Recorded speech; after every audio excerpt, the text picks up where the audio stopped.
Hey, everybody. Welcome back to Historical Lights Nightly Chat and Toast during the quarantine time. Missing Robert again. He's on his way up to Alaska in an RV with his future father-in-law.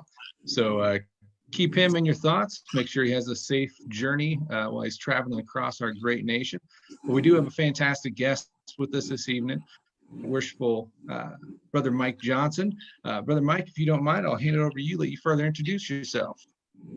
Hey, brothers. Good evening. My name's Mike Johnson, currently Grand Junior Warden in Limbo, Grand Lodge of Kansas. Actually, the longest running Grand Junior Warden in history. We've joked around about our positions, but good to be here. Appreciate the opportunity to join you this evening, right, worshipful, and love to hear what you have to say tonight. Yeah, man, really appreciate you coming on and joining us this evening. Get this turned off real quick. So how's this quarantine situation been going on your end? How you been dealing with it? I've been doing pretty good. Be honest with you, my schedule hasn't changed a whole lot. I'm an electrician, run a business, so I work all day and do my thing, get home, chores at night. Right. Really don't go out to eat dinner or anything at a restaurant or get out and about on weekends so much. But for the most part, I'm pretty intact. Not like my wife and daughter, and they're kind of cooped up. My wife works from home, so she's all right. But her saving grace prior to this was getting out in the evenings or weekends. That just can't hardly happen anymore. So had to be a little creative there, but it's opened up some opportunities to spend time as a family and all that good stuff, which we've taken for granted, I think, over the past years. And you slow down, you're forced into the house, and you suddenly realize what's most important. Yeah, no, I totally agree with you there. I know, we were talking in the kind of green room before we went live here. Just totally grateful on my side for this. My wife's working from home, kids obviously out of school, so that extra family time has been a blessing that it's going to be sad to see go. For me, I'm kind of a homebody to begin with, so I've been soaking it up. My wife and daughters, I think they're at their wits' end. They're about ready to go crazy on us. Right. So we were chatting before this about your awesome project that everyone can see on the ceiling above. So Brother Johnson actually cut every single one of those metal tiles from huge sheets and put those in. So during this quarantine, have you ventured into any other crazy projects like that? Well, actually, I've had to catch up on my wife's honeydew list, you might say. So there you go. Lights in the coffers and the ceilings. I've replaced exhaust fans. I have about 340 landscaping block getting delivered this week to build retaining walls around the house.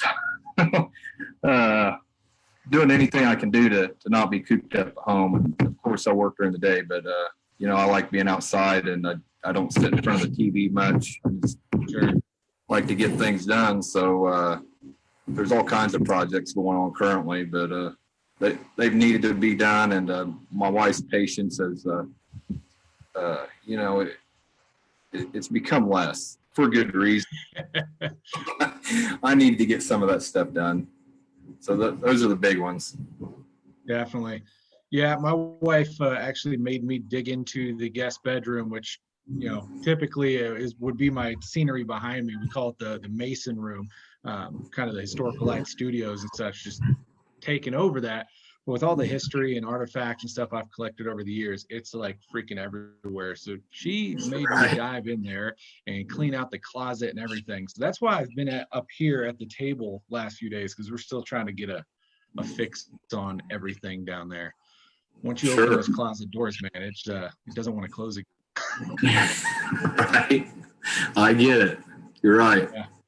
I was joking with her actually when Grand Lodge of Kansas had their auction going on, and they had this huge display cases. I went in there that first night and I got a little anxious, and I'm just, instead of clicking like save or reminder on it, I'm clicking bid on everything. And I had the winning bid on one of those massive freaking display cases. And I'm like, oh, that's a sweet deal. until I started thinking about it. I'm like, how am I going to haul it? Where am I going to put it? Like, and no one's going to outbid me. No one did outbid me until like the very last day. And then they finally did. But now dealing with all this, I'm like, I could actually kind of use one of those at this point. So Right. whatever. Well, things work out. You would have got it home, and your wife probably wouldn't have liked where you put it, but Exactly. No, I can just imagine that thing would have been a nightmare to haul. I mean, they were yeah, what, like 7.5 feet tall, pure glass. Like that would have been a nightmare. yeah, definitely. I don't think it would have made it in one piece, that's for sure. Would have been a challenge for sure. So what you toasting with this evening, my brother? So I've got my Glenfiddich. It's my old standby. All right. Valero Reserve 15-year. I had two of them at Christmas. This is all that remains. I don't know. I've had some pretty thoughtful evenings with some friends, and it's just an easy scotch to sit back and sip and talk about those important things in life and try to solve the world's problems in a night. So I hear that. Tonight. That's another one I have not tried. So I'm gonna have to put that on the list for one of these days and give that a whirl. Well, if you're only about 20 minutes away, so if you ever go a little south and a little east, just wait. Yeah, might have to do that one evening, man. You're We can welcome. sit there and talk masonry for a bit. Sure. Well, we've got a bunch of people joining in with us this evening. I want to make sure we say hello to all. We've got my wife on here, of course. She's always helping us out, share this out to all the groups everyone can see. Brittany's on here, Patrick Carr, hey brother, Justin Staley, Most Worshipful Morrow, Maddox is on here every night. Good to see you, my brother. We got Chris Neely, Brother Rolling. Let me see here. Brother Knight says, good evening from Mississippi. Hope everyone had a good Easter. Good to see you, my brother. And we got Most Worshipful Tony Borum on here as well. He said this whole thing has got to be a honeydew plot. He's right. I saw conspiracy. Yeah. That's awesome. Yeah. It's not the Masons this time. It's the Masons' wives. Yeah, he posted something on Facebook about a pretty significant little project he was doing. Oh, is that right? What's he getting into? I saw that one. Got a chuckle. Good for most. What's he working on? What's his big project? You would ask me that. I read it, and I don't. But I know he posted it. I'm sure he could speak to it better than I could. I think it had something to do with the outside, but I just don't recall. Probably something nuts. He's another guy that likes to work with his hands, so yep, probably bit off more than the rest of us would want to chew. I can imagine that. Right? Yeah. Well, so we've been doing these every night for I think we counted up the other night. We were at like 13, 14, somewhere around 15 at this point. And the point of these are, if you're just joining us for the first time, is Grand Lodge England started off with these nightly toasts, so to speak, with the hashtag Time to Toast. So we took that on for Historical Light to do a nightly live based around that. And of course, with our endeavors in Masonry, we want to share a little bit of Masonic history within there. So we come on every night around 8:45, chat with our brothers a little bit, share some history, and then wrap it up with the traditional toast at 9 p.m., which Brother Johnson was kind enough to join us this evening to do. But before we move to our toast, I was doing some research today, and a little bit of history that I want to share is actually on a past Grand Master of Kansas, Brother Shaver, who you might know from the Shaver's Monitor that you'll see all over eBay and everywhere else. Let me pull up. So I found he actually did a lot of writing when he was in the Grand East. But I found one of a dedication he did for the Masonic Temple in Lawrence in 1910 for the Cornerstone Ceremony. And for a Cornerstone Ceremony, this was a really, really freaking long dedication. I was kind of surprised. It's like scrollable.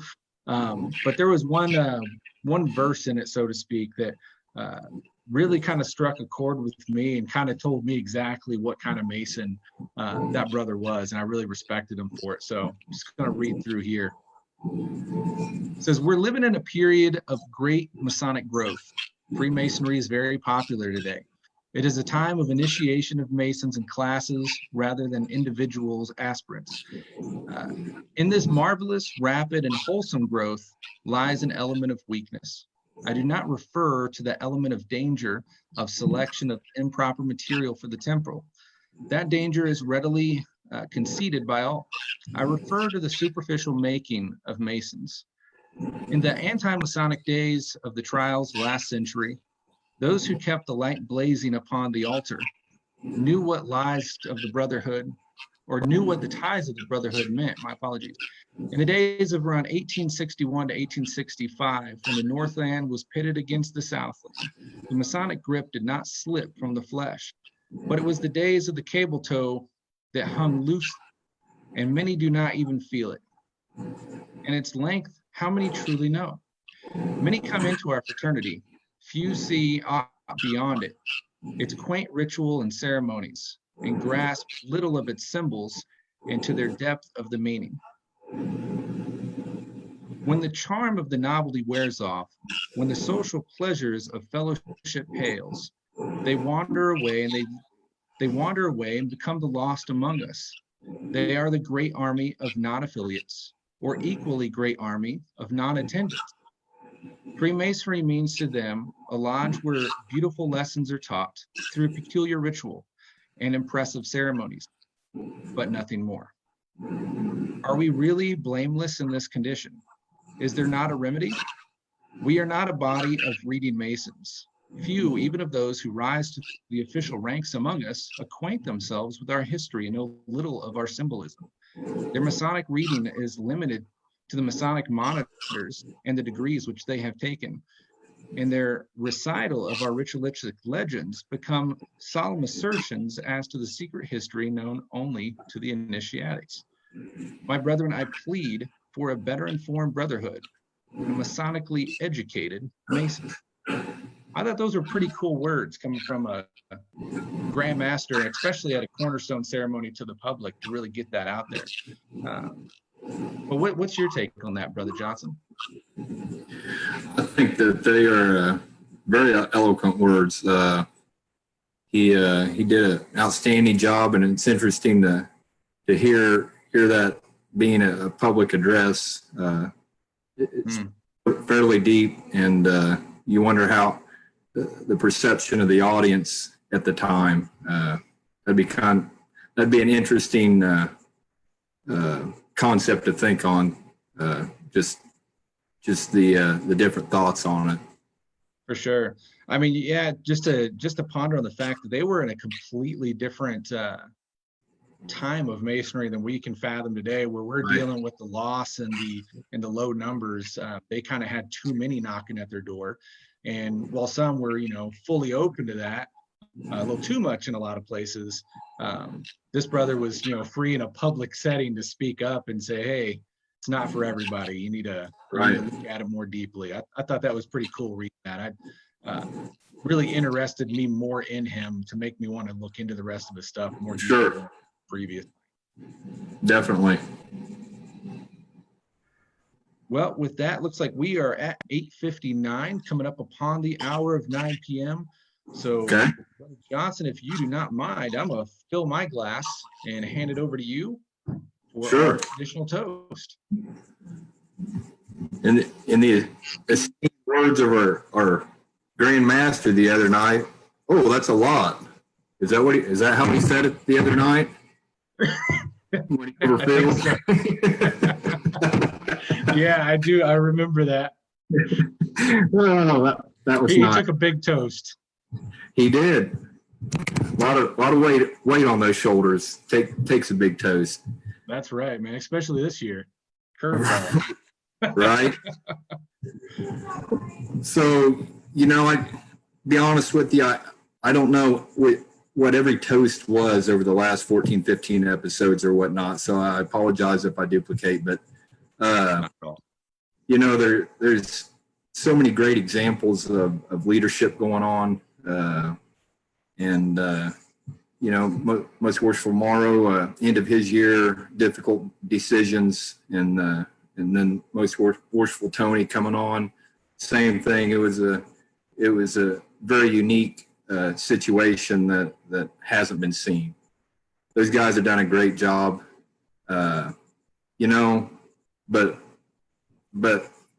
those guys and the Council of Administration aren't out there every day like yourself, Alex, and other brothers out doing podcasts, trying to give a little bit of entertainment and hope and education, and trying to really keep the train moving along in the right direction.